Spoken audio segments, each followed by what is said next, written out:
Hey you guys, it's Peter, and welcome to my channel, Peterisms, where I tell stories of my life and just little things that I have learned as I've grown into the person that I am today.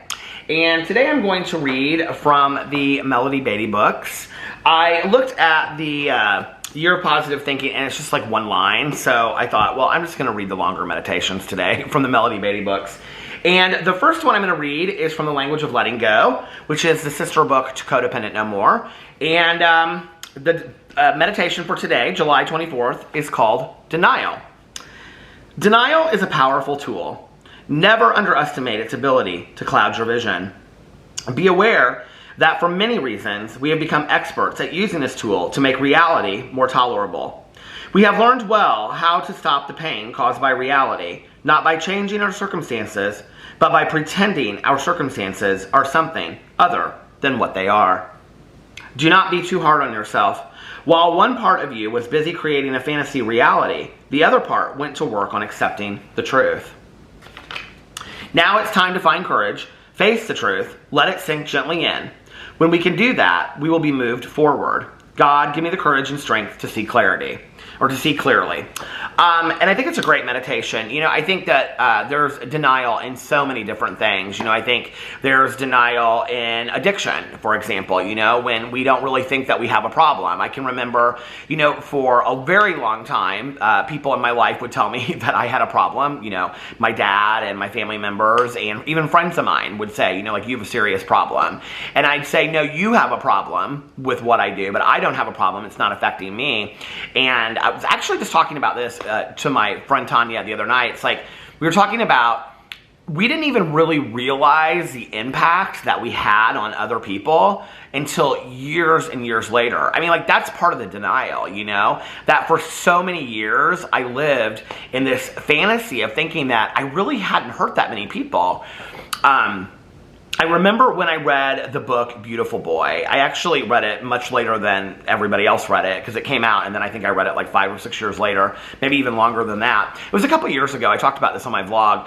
And Beautiful Boy is the story of, I think it's by David Sheff, and it's the story of his son's addiction to methamphetamines and his kind of dealing with it and enabling and then learning to set boundaries for him and everything that he went through. And his son is Nick Sheff, who has written books as well about his recovery. And when I finished the book, I called my dad and I asked him, I said, you know, have you heard of this book, Beautiful Boy, before? I mean, everybody in the recovery community has heard of this book. And he said, oh yeah, he said, I read it as soon as it came out. And I go, well, where did you hear about it? And he was like, I think it was on like the New York Times or something, the Wall Street Journal or something. He goes, I heard about it coming out and I got it and I read it. And I said, was it really as bad for you as it was for him in the book? And my dad was like, oh, absolutely, without a doubt. You know, he was like, the amount of nights that I stayed up wondering where you were and was worried about you. And you have to remember that when I was out there using, there wasn't, I mean, not that this makes it any better, but we had no cell phones or any of that kind of stuff. So there was no way for my family or my friends to like keep track of me. I mean, once I was gone, you know? And I remember one time getting arrested and calling my dad to come get me. My dad said, I know for one night, I know where you're at. And I know that, you know, I can sleep and not have to worry about where you're at for one night. I was like, okay, great. But I think that's the denial that, you know, happens to us, is that we really don't think that we're affecting other people negatively by our actions, you know? And I think that that can extend to so many other things. I think it can extend to coworkers of ours or, you know, friends of ours, things that we do that are selfish or self-centered. I think it can happen in romantic relationships as well. When you don't really realize the impact of your actions, of what you're doing, your selfish, self-centered actions, you don't really realize that you're at the core hurting somebody else. And that's the denial I think we live in. I think we have to, because I think for us to fully realize that we are hurting somebody else by actions that seem very personal to us means that we would be forced to take some responsibility because we wouldn't want to hurt that other person, right? Like, I don't believe, like, I think there's this misnomer or this misconception that like addicts and alcoholics use to get back at people. I never once did that. I never once like was like, I'm going to show you and go do this, you know. Now, I might have like left an argument that I had with my dad and been like, F you, I'm going to go get drunk. But I never like did it to like punish him, you know, or anything like that. Or like even somebody that I was dating, I didn't do that. So, you know, I think there's like this misconception about that. But at the same time, I think that whatever we're doing in our lives, I think it's important to always be in check and be accountable and take a look. And that's why it's important for people that aren't in recovery to do, you know, inventory and evaluation of their lives on a regular basis too, to see, is there anybody that I'm hurting by my actions? Is there anybody that I'm hurting by just me going through my day? Like, what am I doing? Okay, at the end of the day, look back on your day and say, do I owe anybody an amends or an apology? You know, have I been unkind? Have I maybe hurt somebody's feelings unknowingly? You know, is there something that I did that you know what I'm saying? Like, and like I said, that can be family members, romantic partners, coworkers, neighbors, friends on the street, anything. And I think it's about taking inventory at the end of the day and, you know, or the end of the week or month or whatever, and saying like, where do I stand in this universe? You know, like, how am I affecting other people? Because you are, you know. I remember when I was growing up, you know, my dad always said to me, well, my mom too, they both encouraged me to do things that I loved as, you know, as I got older. And, you know, I think my dad gets such a kick out of the fact that I do something today that I absolutely love. And I remember my dad said to me when I was growing up, he said, do what you love and the money will follow. And if the money doesn't follow, at least you do something that you love, you know? And then he said to me, he looked at me and I said, but you don't really care like what I end up doing with my life? And he goes, as long as you're making a positive contribution to the world in some small way. He said, no, I think that, you know, like every job has merit, but as long as you're making some kind of positive contribution to the world. And I think that that's a good question to ask, not just out of what we're doing for a job, but asking ourselves, how am I positively contributing to the world today? You know, that's not a religious thing. That's not a spiritual thing. That's just of the universe. You know, how am I contributing to the world in a positive way today? Have I done any small thing today that is positively contributed to the world? Have I made somebody feel better about themselves?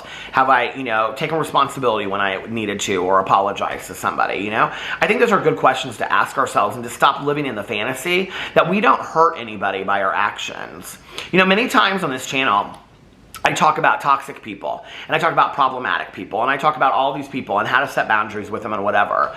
But sometimes we have to realize, and this is the hard reality of denial and living in the fantasy, sometimes we have to realize that we are the toxic person. We are the ones that are hurting people negatively. I've had to take a look at that and like stare it in the face before and been like, Peter, you've got some things you need to work on, you know? You've lots to work on so that you're not that person affecting people negatively anymore. And it's something that we have to ask ourselves and stop living in denial. I think a lot of martyrs and victims live in a state of fantasy denial where they just constantly feel like the world has done them wrong, and look at this, and like all these people have wronged me and you've wronged me, and if you only knew what the world had done to me, when in reality they don't take a look at what they have done to the world, you know? And so they just constantly stay in a state of misery because they can't see how they've affected the world, and they don't see that, you know, it's back and forth. And I'm not saying that what happened was okay. I'm just saying, you know, that it's like you got to take responsibility and clean your side of the street and stop living in this like fantasy denial like the meditation talked about. That was a great meditation. I love that one. All right, let's read the next one. A little happier. It is July 24th. Joy is the way. The woman was in her 50s, maybe 60s. She had retired from the big city and was now working as a waitress in Mary's Restaurant, a small cafe in a small Montana town. She looked as if she lived alone. She looked as if she had been through her share of disappointments, joys, and awakenings.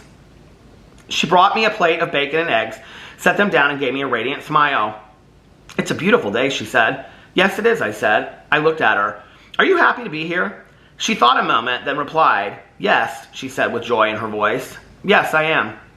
Joy is the way. Joy in the morning, joy throughout the day, joy at twilight, joy in our dreams, waking and sleeping. For so long, we believed that our joy depended on specific outward circumstances, on a particular situation being a certain way, or on the presence or behavior of a particular person. While getting what we want and being with those we love can add to our joy, we have learned another kind of joy, a deeper kind of joy, a joy that abides and carries us through. Joy doesn't come from the outside, although the energies of the universe and universal love can add to our joy and fill our wellspring. Joy comes from doing the divine with will. Joy comes from doing the divine will each moment. Joy comes from living in harmony with ourselves each moment of each day. Joy is a choice that comes from accepting and living fully each moment of our lives, knowing that each day and each event is important. Joy comes from trusting each moment. That's the secret of joy. Receive it now, then pass it on with a smile and a kind word to all who come along your path. I love this line right here where it says, joy is a choice that comes from accepting and living fully each moment of our lives, knowing that each day and each event is important. I was just talking about this on my vlog the other night. I said, you know, if you watch my vlog that was like an hour and a half long from the other night, that I went into kind of great depth in there and talked about some real deep stuff. And one of the things I was talking about was, I think it was that vlog, that I used to live with like really high expectations for vacations and holidays and family get-togethers and things like that. And so it would be like Monday, Tuesday, Wednesday, Thursday, Friday, Saturday, Sunday. But it wasn't just, do you know what I mean? Like I looked up to these like big events, and then what happened was, and this is so like, this is the addict in me, is like as soon as the high of the moment wore off, then it was like I hit a real low. So it was like, let's just say if like we had something planned on Friday night, you know, it'd be like Monday, Tuesday, Wednesday, Thursday, Friday. Well, it would be like this because I'd be excited about the event. Monday, Tuesday, Wednesday, Thursday, Friday, Saturday would just come down hard on me, and I'd be like, oh God, it's back to regular life again, you know?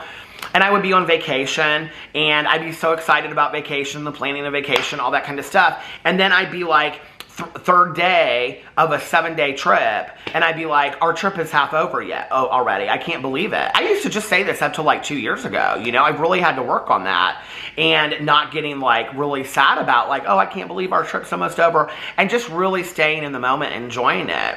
One of the things I've really practiced in the last couple years, or really the last year, is enjoying each and every single day for what it is. You know, it's like, okay, what do you have planned today? Well, I'm gonna make videos, I'm gonna do this, I'm gonna call these people on the phone and get some coffee and have fun and hang out with the dogs and my husband and see my best friend and all that kind of stuff, right?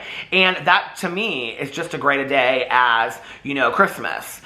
Not to mean that they're the same, but it's like I enjoy all of these days for different reasons. And each day that I get up, shouldn't it be a special day because it's another day that I am alive on this earth, that I have made it another day? I should celebrate each and every day that I get up, right? And so I try to really do that each and every day and really enjoy moments of each and every day.